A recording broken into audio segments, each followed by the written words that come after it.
Nah, sekarang itu tentang steroid dan rantai asam lemak. Jadi steroid ini adalah biasanya kalau di tubuh itu salah satu yang membuat hormon di tubuh. Jadi hormon di tubuh itu dia bisa disusun oleh protein atau oleh steroid. Nah, bentuk steroid itu dia misalnya gini, bentuknya ya, bentuk dasarnya kayak segi 6 gak sih? Bentuknya segi 6 ini, terus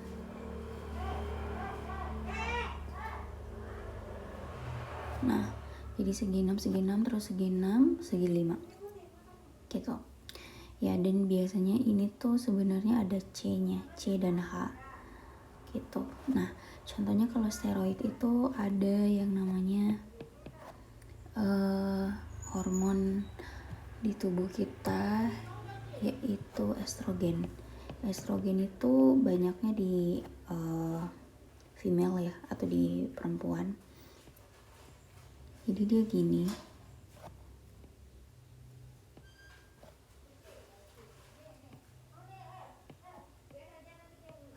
nah terus ada lagi yang namanya testosteron. Testosteron itu hormon yang banyaknya di laki-laki. Jadi sama juga bentuk dasarnya kayak gini.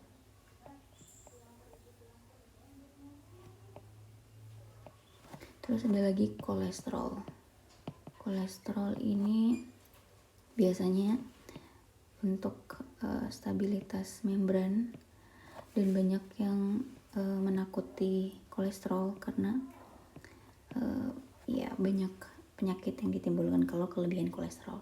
Nah, jadi bahan dasarnya atau struktur dasarnya mirip begini, cuman bedanya mungkin ada di bagian-bagian tertentu. Misalnya kalau estrogen itu dia ada rantai ada rangkap gitu, terus dia OH,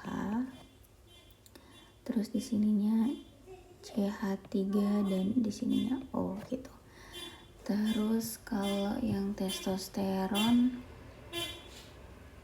itu dia di sininya O, CH3 dan ini nggak rangkap ya, OH. Nah, sedangkan kalau kolesterol itu dia ada CH3-nya di sini dan ada OH gitu ya.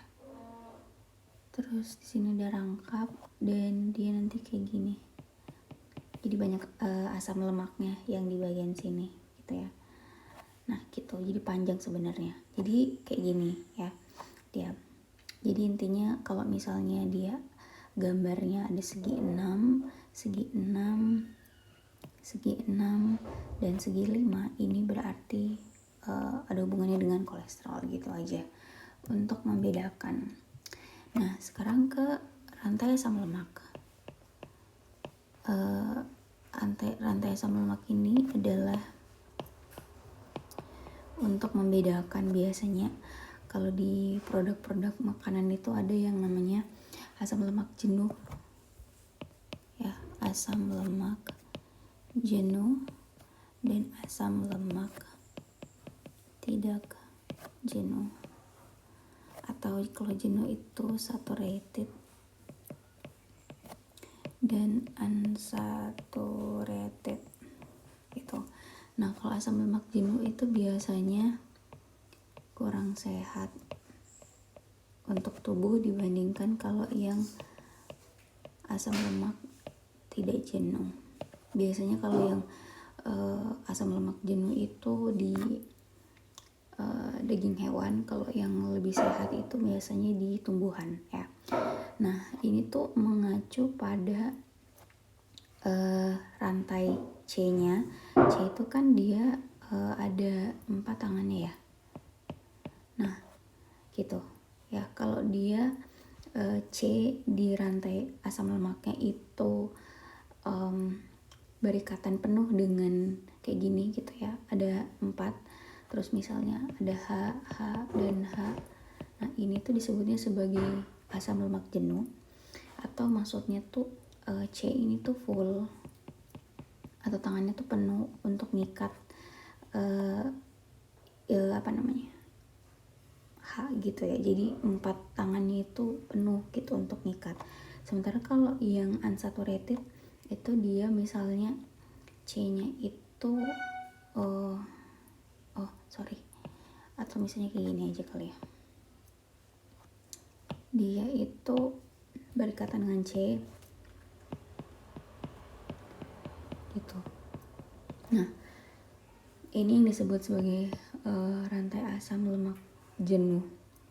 Jadi C-nya itu berikatan dengan 4 tangannya itu penuh gitu, berikatan dengan yang lain. Sedangkan kalau misalnya kayak gini ya, kalau kayak gini berarti kan jatah tangan C itu kan cuman ada gini ya, gitu, C terus H gitu. Karena kan tangannya 4 berarti tinggal 2 nih sisanya. Ini juga misalnya di sini C, terus di sini H gitu. Nah, ini disebutnya sebagai asam lemak yang tidak jenuh karena tangannya itu masih ada kayak potensi 2 gini loh yang kosong sebenarnya gitu. Jadi tangannya itu belum penuh berikatan gitu ya. Nah, jadi ini kenapa merujuknya kayak gini. Kalau misalnya saturated itu atau asam lemak jenuh itu dia full, itu dia kurang sehat dibandingkan kalau yang asam lemak tidak jenuh yang tangan C-nya itu belum full. Itu karena kalau yang full ini tuh sulit untuk diurai atau dipecah atau dicerna tubuh, jadi agak lama. Sedangkan kalau ini lebih mudah gitu ya untuk diurai, karena itu tadi kayak tangannya itu hanya sedikit berikatan dengan yang lain. Nah, jadi kalau misalnya ditemukan kayak rantai asam lemak yang gini, ini gue gambarin lagi. Terus ini kan biasanya kan gue gambarinnya kalau yang kemarin itu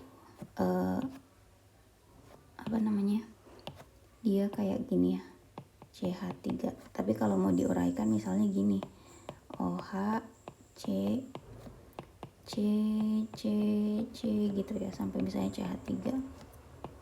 Ini kan berarti semuanya kalau dia rantainya tunggal semua. Jadi ini disebutnya sebagai asam lemak jenuh. Jadi nggak ada di sini rantai rangkapnya gitu ya, atau ikatan rangkapnya atau ikatan gandanya. Sementara kalau dia ada yang kayak gini gitu ya, nggak semua sih gitu. Misalnya C, CH3. Nah, ini berarti cuman butuh 1 gitu ya. Terus ini juga butuh 1. Ini enggak ada malah ya. 1, 2, 3, 4 ini benar. 1, 2, 3, 4 yang ini cuma kayak gini doang. Ini H, ini H, ini H gitu ya. Jadi kalau kayak gini berarti ini disebutnya sebagai asam lemak tidak jenuh. Nah, terus bisa aja ya kayak gini juga.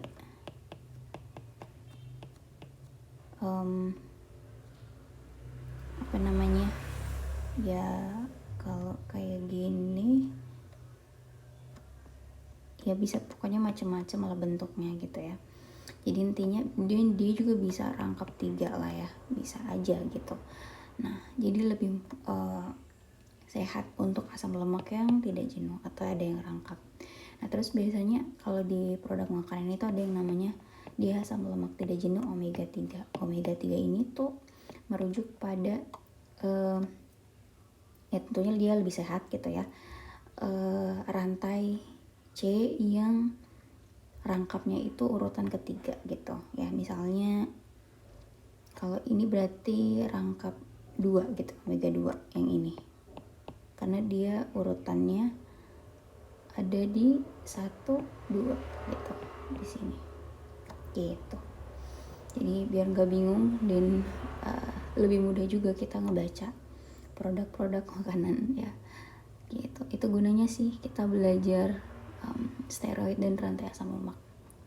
Oke.